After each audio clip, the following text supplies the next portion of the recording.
Welcome to the Music Ed Matters podcast. I'm your host, Dr. Emily Williams Birch, and this podcast, it exists for you. Whether you're a music lover, an educator, a choir member, each week we bring guests to the show to help explore what matters in music. I'm so glad that you're here. Welcome to the show. Hello, and welcome to the Music Ed Matters podcast. I'm your host, Dr. Emily Williams Birch, and today we are talking to composer, music educator, arranger, author, and my new friend, Adrian Gordon. Adrian just published a fantastic book called Note to Self, and it provides us with a lot of resources to help through those transitional times, to help smooth them out. In this conversation, we talk about some of those things and how they can help you create a thriving music program, no matter where you are in transition, whether a pre-service or early teacher, mid-career, or even if you've been doing it forever. There's some great tidbits in this conversation. I really love how Adrian shares his story into music education. And y'all, he has taught general music, choir, band, and orchestra, and just moved across the country to a brand new orchestra job. So not only do we get to unpack his book, he's using his book right now as he himself is transitioning yet again. So I can't wait to hear what you think about this. This episode is brought to you by our friends over on patreon.com/musicedmatters. They're the ones that get a bonus episode every month, and they are invited to the really awesome hangout that we're having for all of our friends of the podcast with our friend Chris Muntz from Choroscopy Podcast during the ACDA National Convention. So be sure to jump over there and join the fun. Every single dollar helps to keep the podcast up and running, and I can't thank you enough for making it happen. Not wanting to do the Patreon thing, totally okay. Just make sure you like and leave a review for the podcast because that's how more people will find it. And of course, more people need to know about this great book from Adrian Gordon as we all figure out ways to navigate the smoothest and best transitions, oh boy, for our students. So without further ado, listen to this conversation. Today, on the Music Ed Matters podcast, we are talking to composer, author, performer, music educator, and my new friend, Adrian Gordon. Hello. Hey, how are you? Thanks for having me. I'm so excited to meet you, my friend. Where are you? Tell the listeners where you are and what you do. Well, I am in Charlotte, North Carolina. I'm brand new here. I'm originally from Miami, Florida. I lived there all my life, and I just moved to Charlotte, North Carolina back in the summer. And I started a new job, moved the whole family out here, new house and all that. So it's been a good time, good adjustment for everybody. So where did you go to school? Did you go to school in Miami too? Yeah, I'm 305 through and through, and you know the old saying, 305 till I die. Yes. So I went to school, a couple of schools. Elementary, I went to Oliver Hoover, and I went to R.R. Moten. That's where I actually got into music. I started playing music. My parents shoved me into that school, and they're like, "You're just gonna go play violin." And I was like, "What?" They picked it for you? Yeah, we had a violin that my mom used to play when she was growing up, and since it was free, they sent me to a magnet school, and I started music there. And it was hard because I had to teach myself. We didn't have a ton of money. I didn't have lessons or anything. I had to teach myself how to play. And I always tell my students, I didn't want to be that kid in the back of the orchestra that didn't know what was going on or how to play. So I would practice my butt off, like 2 hours a day, making sure that at least I was keeping up with the class. And then from there, I went on to Southwood Middle School, which is, it's another magnet program in Palmetto Bay. And then Miami Palmetto Senior High, which was a really great program. My director was Robert Longfield, and he's a really well-known name in the field. He does a lot of composing and arranging. And then I went to UM for undergrad. You didn't go far. Didn't go far, and I'd studied music business and entertainment industries, and it's kind of like a double major. So you do all your music courses, your ensembles, your principal instrument, your lessons, but you also have the business side of things, your statistics, your economics, marketing, all that. And then after that, I started teaching for several years in Miami, and I went back to school at FIU in Miami, and I studied music education. And then I just recently left, so. Wow. Okay. So I think the listeners are catching on that you're a strings person, which I think is so much fun to bring to the conversation as we talk about music education that matters. But you didn't get your undergrad in music ed. When did you decide along these lines that you wanted to teach? Well, I always say I don't think I picked teaching. Teaching found me. I was heavily into songwriting.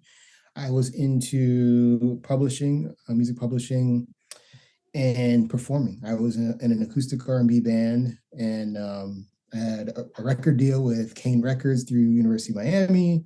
I was songwriting. I was presenting music to Michael Jackson. It was crazy. Those days were That's crazy. It's like so another life. cool. But after that, once I graduated, I figured, okay, I still have to pay the bills, and I'm making a little bit of money, not a ton. Um, so a friend of mine referred me to a school, and the principal ended up calling me and saying, "Hey, we need a music teacher. Do you think you'd be interested?" I said, "Sure, I'll come check it out." It was for K through 4 general music. Whoa. So that's where I started. That's where I got my feet wet in the general music classroom, and it was great. I did that for 7 years. And then I went on to be an assistant band director, and I was a choral director, and then I was a string director, which is, that's my area of expertise. But I've worn a lot of hats, so it's been fun. It's been a very colorful career.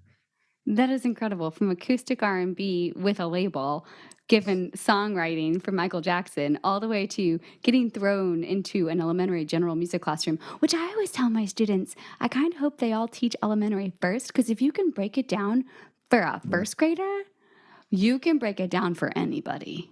Yeah, that was, and I really enjoyed watching those light bulbs go off. I enjoyed seeing how young I could get students to really appreciate and deeply love music. That was always a good challenge. So, like you were asking, when did I decide to take on the challenge of teaching? It just found me. Once I got into it, I enjoyed it, and something I just kept going back to year after year.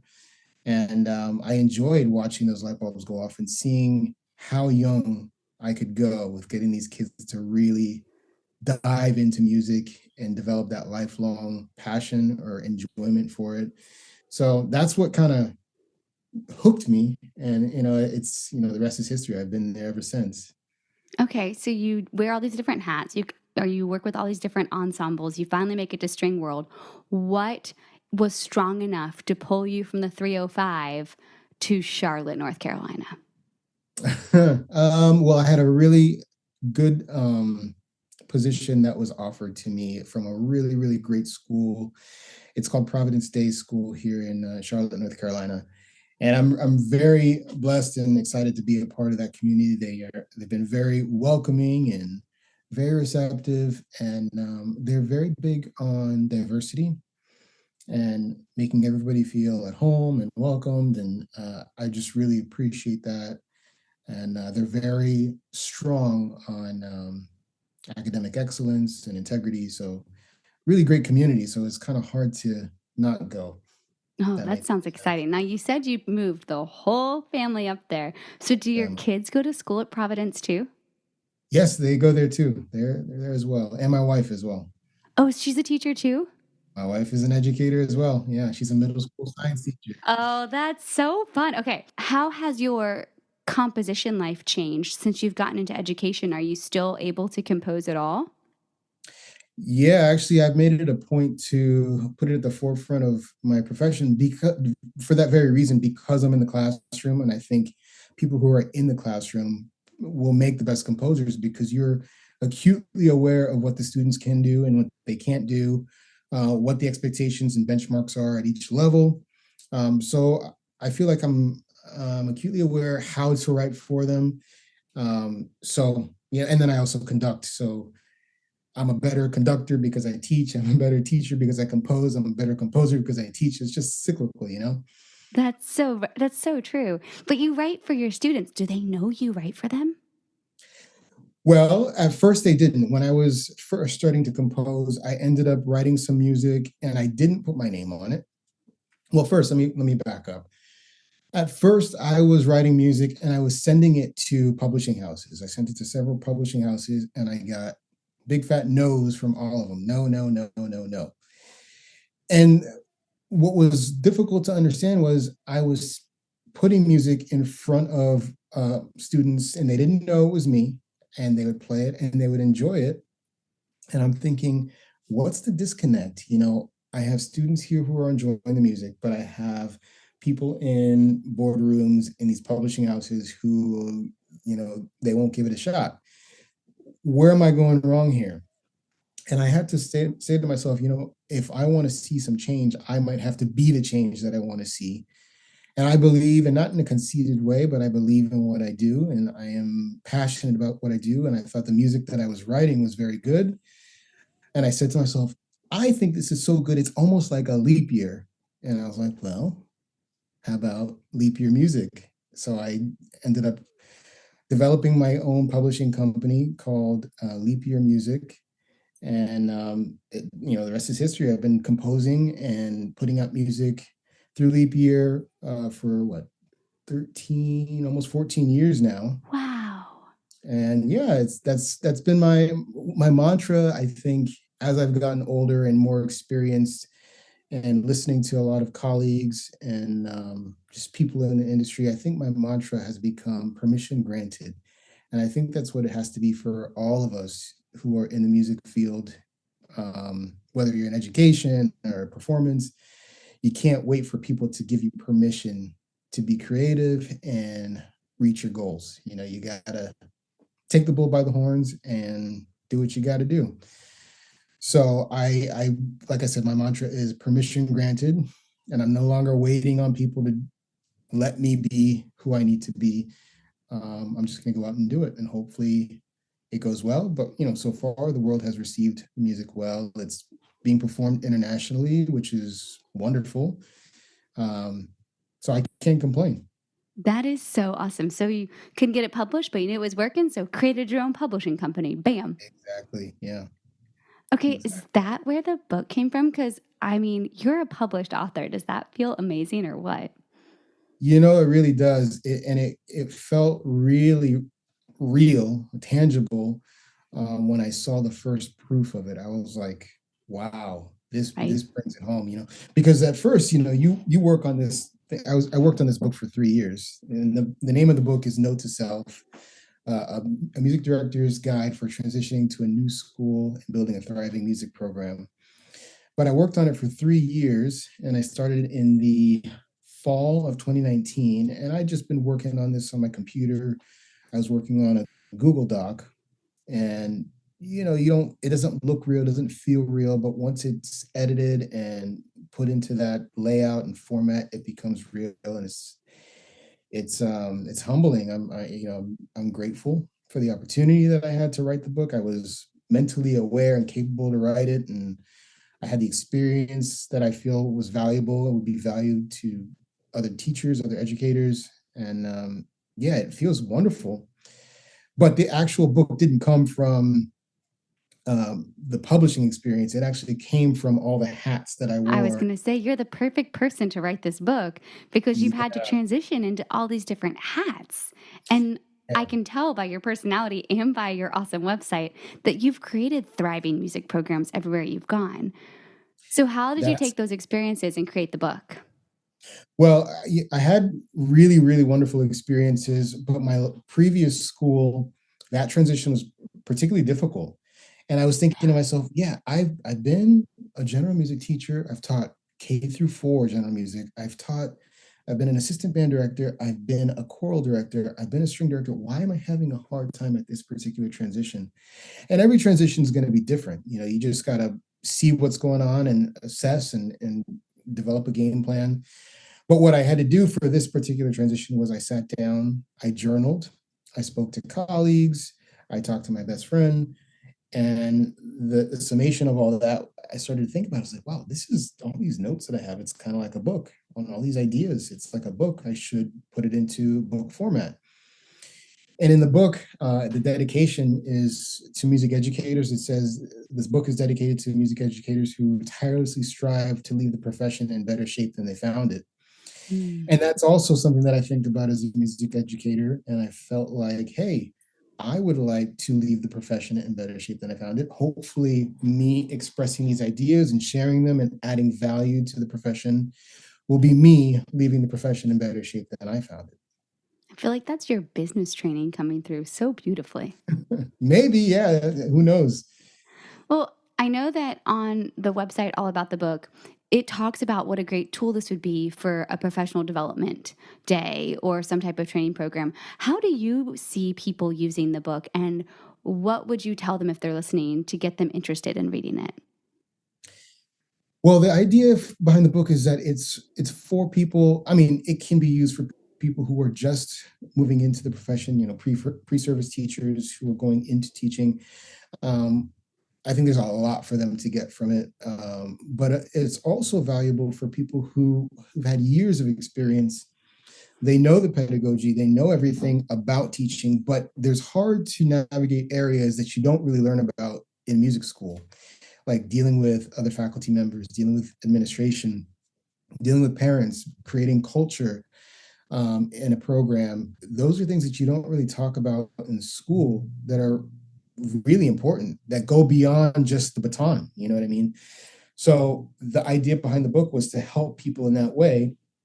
And hopefully, whether you're a pre-service teacher moving into the profession or someone who's been there a while, there's ideas that you can get that just remind you of your professional purpose, how to interact with those people, to kind of be introspective and think about who you are as an educator and the traits that you're portraying to people in your community. So that's the idea behind the book, and it also offers a lot of tips for mental health, emotional and musical health, which is actually very important. And Wait, each tell us chapter. more about that because I'm guessing that comes from your experience of staying active as a creative. Right. Yeah, I think in one of my last transition, so musical health, I think it's important. We don't really think about that. We think about, the baton and conducting as educators or just standing up in front of the class, but we don't think about our own musical health and what our students are picking up from us outside or off of the podium. So in the book, I talk about how um, a couple years ago, before the pandemic, I believe, yeah, I had a odd gig where the bride and groom wanted some 90s booty shaking music for their wedding. And I had to practice. I mean, I was like, I've done, the wedding march and, I've played gigs years and years, but I've never 90s done, booty shaking music. I'm identifying yeah. titles in my brain at the moment. What did you go with? Um, the one that stands out was the 69 Boys, the Tootsie Roll. We had to do that one as a Oh, you're like, that's string. all Jock Jams. You could have done the whole Jock Jams album. Yeah. Well, we had to. I mean, it was difficult because who plays that on as a string quartet? Oh, Nobody. man. Oh, please tell me you have recordings of this. That would be so epic. I have to go back and look. Maybe I can. I'll send you some stuff if I That's can find so it. cool. Okay, I'm just imagining string quartet and Jock Jams. I'm thinking we're going to have to figure out a way. Yeah. Well, anyway, so as I'm sitting around in my classroom after school practicing, one of my students walks in and she says to me, I know you tell us to practice every day, because I always tell my students, you got to practice if you want to get better. No way around it. But she sees me practicing and she says, it's one thing when you tell us to practice, but it's another thing when we see you practicing.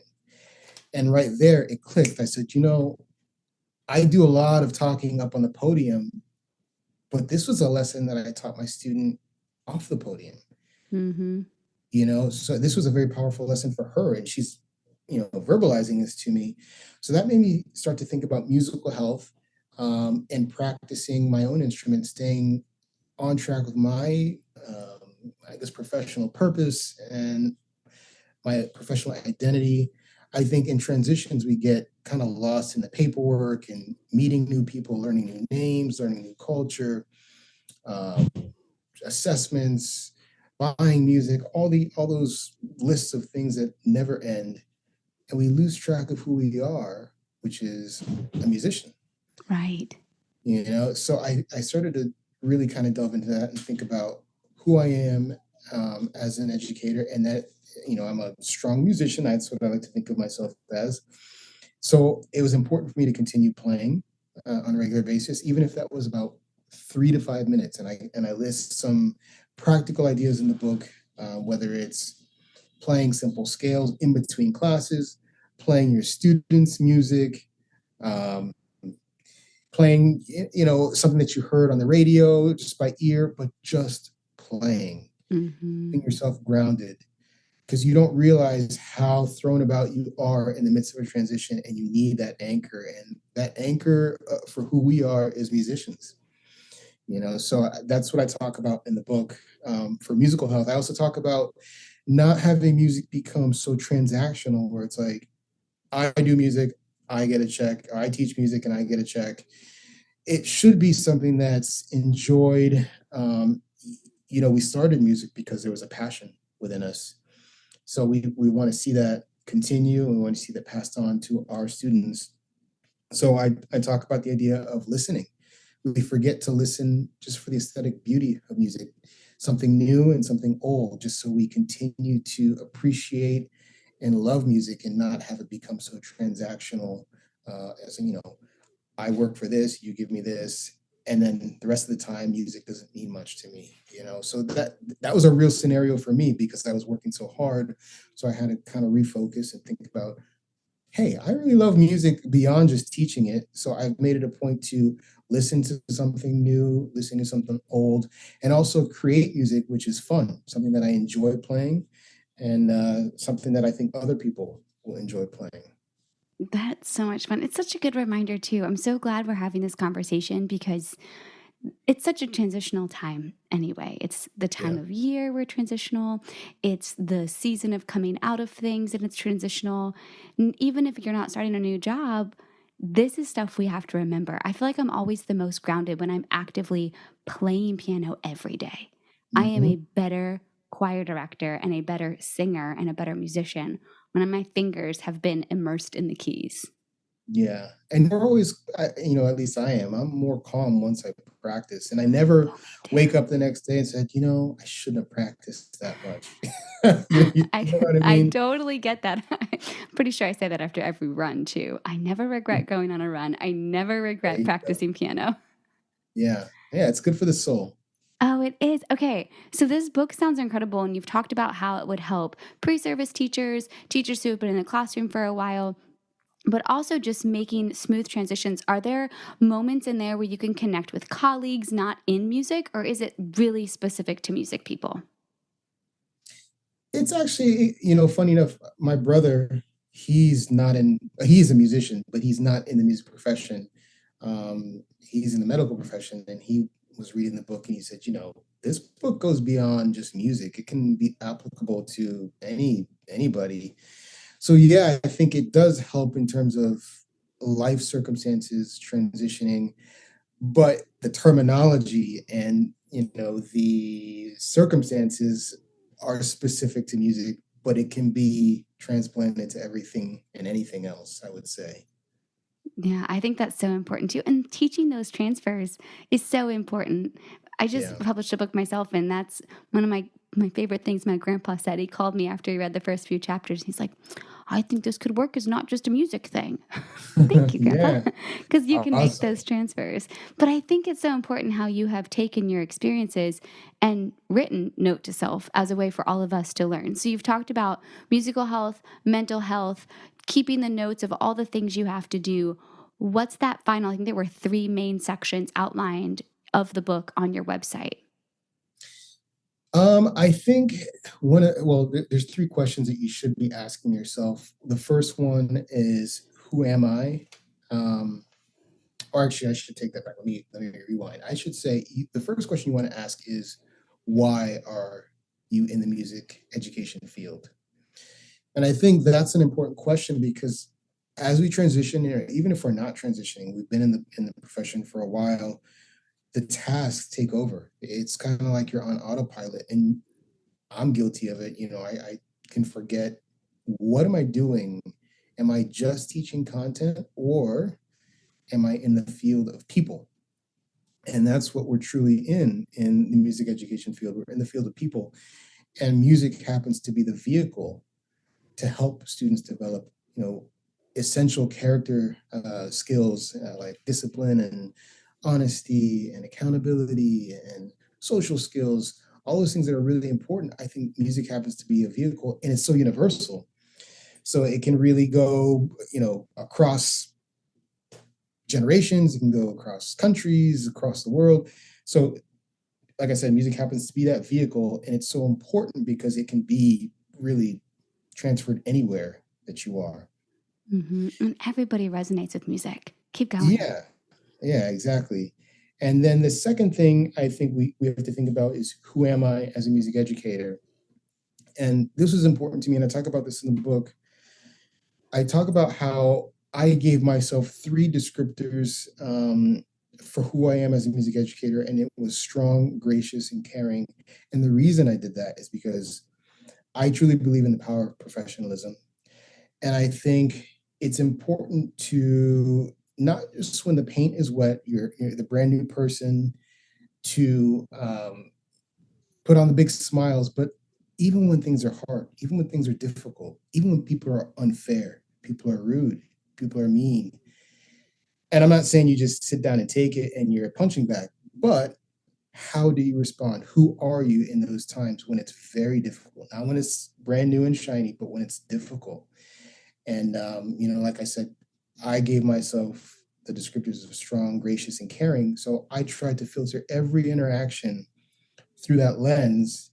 And hopefully, what my thinking was is, because I'm portraying that that professionalism will clear the path for developing the relationships with my new community. And I think that's a really important part of transitioning, no matter if if you're a pre-service teacher, or if you've been there in education for a while and you're going over to a new position. That's a really important factor in your success. And then the third thing, I actually got to look this up. Yeah, okay. So the third thing I would say is having a vision. What is your vision for the program? Because it's not enough to just say, hey, I'm here, I want to do this. Are you explaining what you're doing, why you're doing it? Are you pulling people into the fold? Are you including the ideas of your students? Are are you really making it a community-based program? So I think that's important. And also meeting your students where they are.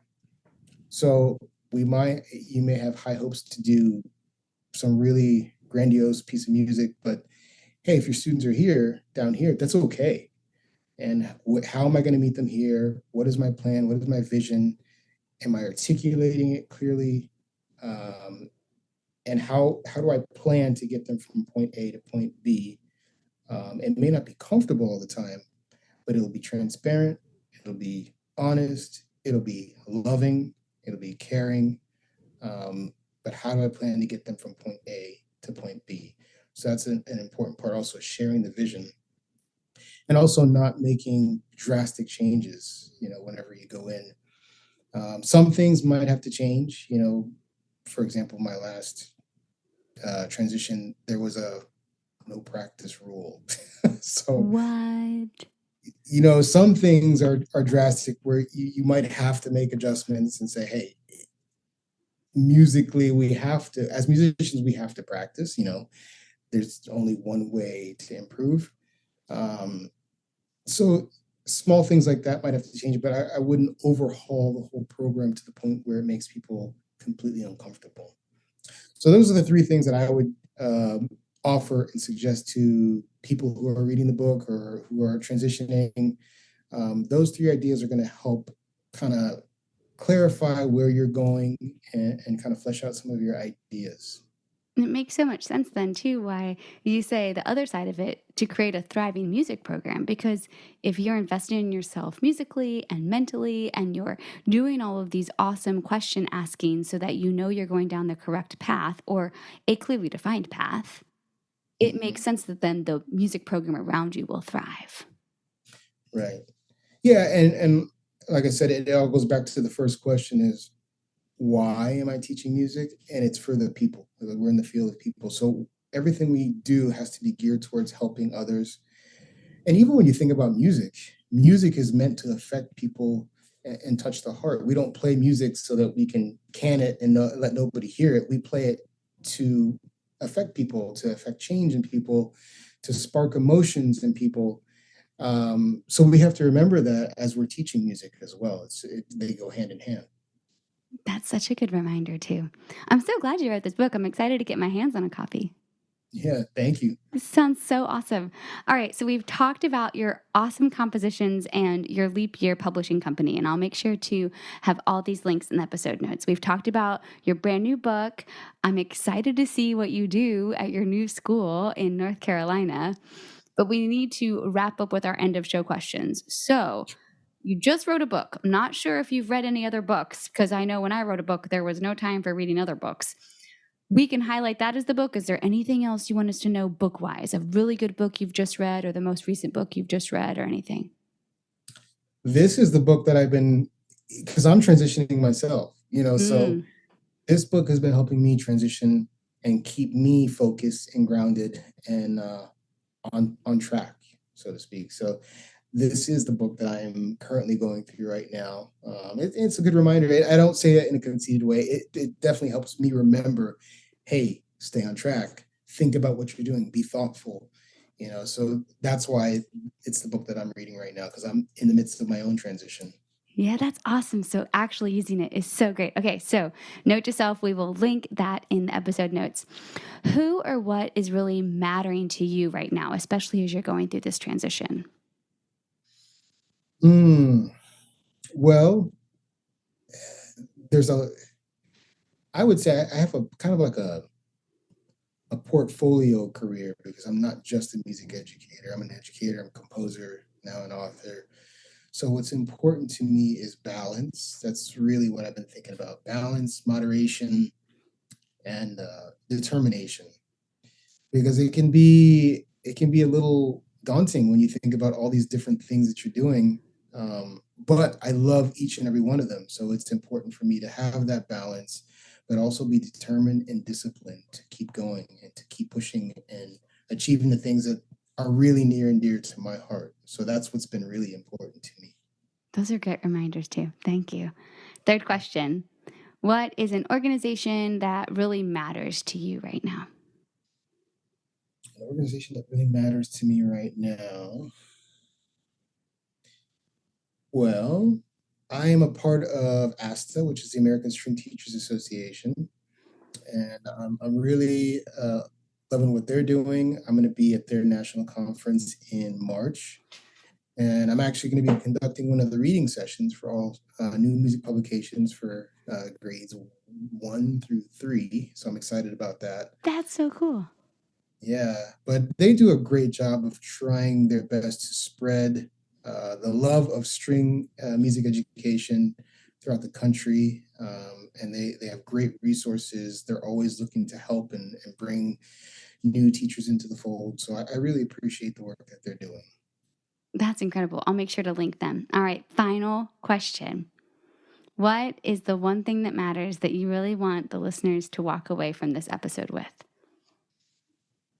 Okay, and I've said this in other interviews before, and I was just thinking about this today. The music education profession is not for the faint of heart. It can be unforgiving, but the only one that will be forgiving is yourself. So you have to give yourself grace and let some things go and say, you know what? Everything can't always be perfect. It can't be always lined up the way that I want. And I have to extend grace to myself because, like I said, the profession itself, sometimes it can be very unforgiving. So we have to extend that grace to ourselves and give ourselves a break, and take care of ourselves, because that's one of the most important things. Take care of yourself, and that way you can take care of other people and the program that you're looking to build. And we can read more about how to do that in Note to Self. Yeah. So cool. Thank you so much for coming on the show. Thank you, Emily, so much for having me. I really appreciate it. All right, what did you get from this one? I loved the reminder that we're in the field of people. And music's our vehicle, but ultimately we're here working with people. And that not only do we need to take care of ourselves and our mental selves, but our musical selves too. I hope that you've gotten something important to help you with whatever you're transitioning through right now. It was fun getting to know a new friend, and I hope you enjoyed the whole conversation. If you want to reach out to me, emilybirch.org/contact. I'm always here to hear from you, and I would love to know who else you'd like to hear on the podcast, because you're awesome for listening all the way to this point. So in case no one has told you today, my dear friend, you matter. We all know that music matters, especially as we're transitioning into new roles or into new experiences. And I will see you next time on the Music Ed Matters podcast.